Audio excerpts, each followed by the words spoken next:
लगभग एक महीने की भीषण गर्मी के बाद आज देहरादून में बारिश हुई है और इस बारिश के बाद लोगों ने राहत की सांस ली है। आपको बता दें, पिछले एक महीने से लगातार जो टेम्परेचर 40 के ऊपर देहरादून में जा रहा था, पहाड़ी क्षेत्र भी इस प्रचंड गर्मी से अछूते नहीं थे। यहाँ पहाड़ों में भी 30 के ऊपर लगातार टेम्परेचर बन रहा था और जो गर्मी है वो विकराल रूप ले रही थी। उसके बाद आज करीब एक महीने के बाद देहरादून और आसपास के क्षेत्रों में जिस तरह से बारिश हुई है, देख सकते हैं मेरे पीछे रोडें जो है किस तरह से इस समय गीली हैं और बारिश का मौसम है।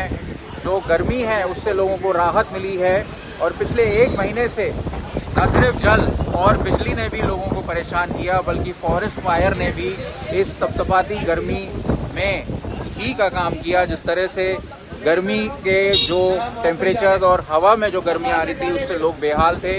पानी की अगर हम बात करें तो पिछले मई और जून में अगर हम बात करें तो इन 2 महीनों में लगभग 304 ग्रामीण क्षेत्रों में पानी की किल्लत महसूस हुई। बागेश्वर, पौड़ी, चमोली और उत्तरकाशी में देखा जा सकता है कि किस तरह से लोग जो हैं लाइन लगाकर कतारों में खड़े हैं और पानी को तरस रहे हैं।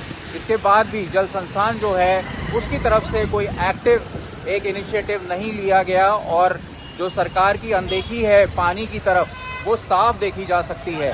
बिजली की अगर हम बात करें तो पर डे की जो बिजली की डिमांड होती है वो 63 मिलियन यूनिट पर डे यानी कि करीब 6.3 करोड़ यूनिट पर डे पहुंच गई, जिसमें कि जो सप्लाई थी वो करीब 5.4 करोड़ यूनिट पर डे के हिसाब से मिल रही थी, जो कि 8 करोड़ यूनिट पर डे जो है वो बिजली विभाग खरीद रहा था। और बिजली विभाग के एमडी अनिल यादव का कहना है कि इस बार जो जिस तरह से प्रचंड गर्मी पड़ी है उसमें पिछले साल के मुकाबले अगर हम डेटा को देखें तो करीब 25% जो है डिमांड में बढ़ोतरी हुई है, यानी कि करीब 1 करोड़ से ज़्यादा पर डे यूनिट जो है खपत बढ़ी है। उसका कारण ये है कि लोग इस गर्मी की वजह से घर में रहने को मजबूर हो गए थे और जिस तरह से सुविधाओं पर लोग निर्भर हो गए थे, ओवरलोडिंग हो रही थी और इसकी वजह से लगातार जो बिजली की डिमांड है वो बढ़ती जा रही है। उधर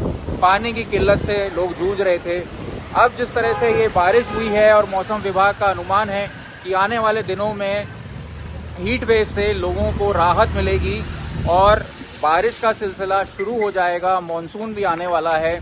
टेम्परेचर जो है 38 डिग्री के नीचे आ जाएगा और पहाड़ों में भी 28-29 डिग्री के नीचे आ जाएगा। लोगों को राहत मिली है और सबसे बड़ी बात यह है कि इस तरीके की बारिश जो है वो वन आगरी पे काबू पाने के लिए लाभदायक होती है, क्योंकि जो इंसानी सिस्टम्स हैं वो इतने बड़े जंगल के कवर को में आग बुझाने के लिए काफ़ी नहीं होते। आखिरकार देवभूमि में भगवान ने सुनी है और इंसानों को राहत देने के लिए बारिश का एक तोहफा भेजा है। सर, बीते 2 महीने से जो हीट वेव को लेकर जो कंडीशन चल रही हैं उसका बिजली पर क्या प्रभाव पड़ा है? लगातार जो बिजली की शेडिंग हो रही है उसको लेकर क्या डिटेल्स हैं? जैसे जैसे गर्मी बढ़ रही है वैसे वैसे बिजली की डिमांड बढ़ रही है। ना केवल पीक आवर्स में डिमांड बढ़ रही है बल्कि पूरे दिन लोगों के अप्लायंसेज जो चलते हैं उनकी संख्या बढ़ गई है, इसकी वजह से डिमांड बढ़ी है। और आज के वर्तमान परिप्रेक्ष्य में अगर देखा जाए तो हमारी जो डिमांड है पर डे की वो 63 मिलियन यूनिट क्रॉस कर चुकी है और उसको मिटिगेट करने के लिए हम लोगों ने प्लान किया है। पहले से फोरकास्टिंग करके 54 टू 55 मिलियन यूनिट की व्यवस्था पहले से है।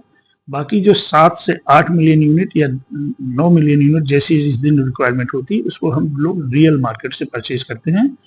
और आपको जानकर खुशी होगी कि अपने प्रदेश में कोई भी रोस्टिंग अभी नहीं करनी पड़ रही, क्योंकि हम लोगों के पास जो विद्युत उपलब्धता है वह पूरी तरह से जितनी रिक्वायरमेंट है उसके बराबर है।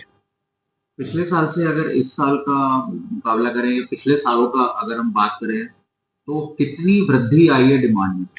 पिछले साल की तुलना में अगर मंथ टू मंथ अगर हम लोग या डे टू डे या मंथ टू मंथ अगर कंपेयर करते हैं तो ऑन एन एवरेज 20 से 25% तक का डिमांड में बढ़ोतरी हुई है। और उसकी वजह से जो नॉर्मली जो ग्रोथ एक्सपेक्ट किया जाता है वो किया जाता है 3 से 5%, 7% तक।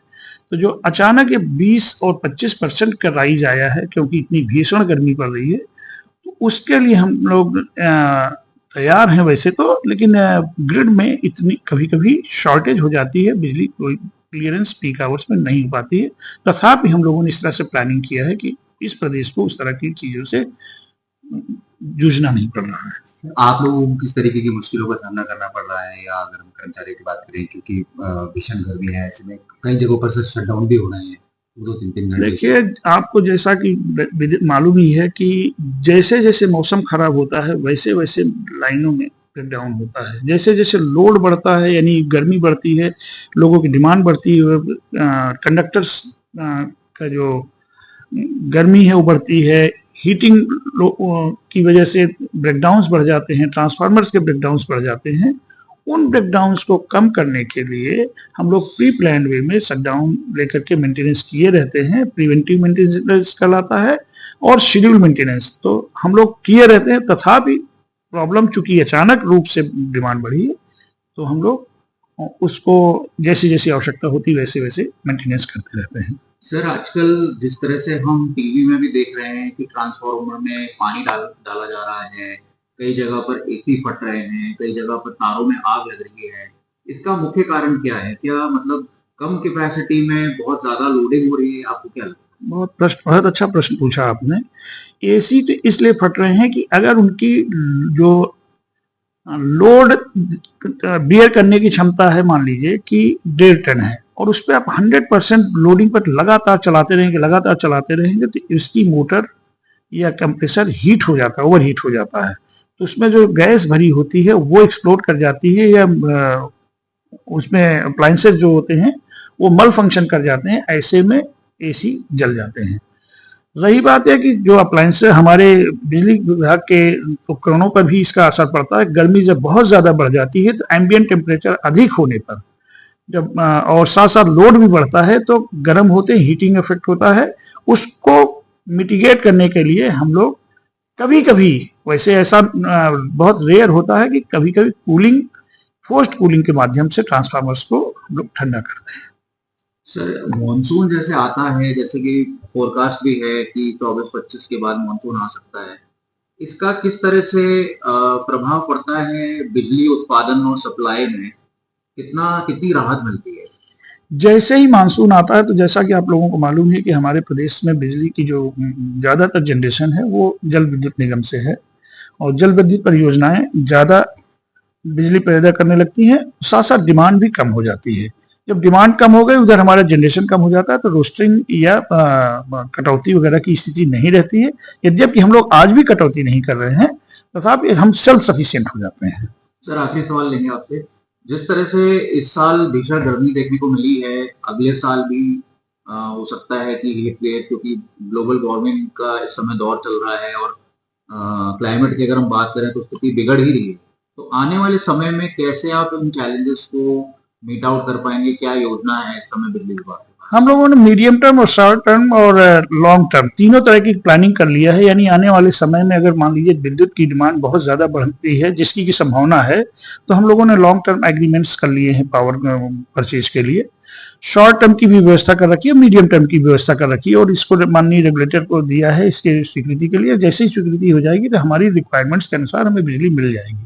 रही बात है कि हम लोगों की प्लानिंग, हम लोग फोरकास्टिंग और पहले से ही करके रखते हैं, वेदर से देख करके, और जो फोरकास्टिंग के जो पैरामीटर्स, डिफरेंट पैरामीटर्स है, उसको ध्यान में रखते हुए जब फोरकास्टिंग करते हैं तो उसके हिसाब से बिजली की व्यवस्था करते हैं, और हमें पूरा विश्वास है कि अगली बार भी बिजली की व्यवस्था में कोई दिक्कत नहीं आएगी। देहरादून से अंकित शर्मा, आज तक।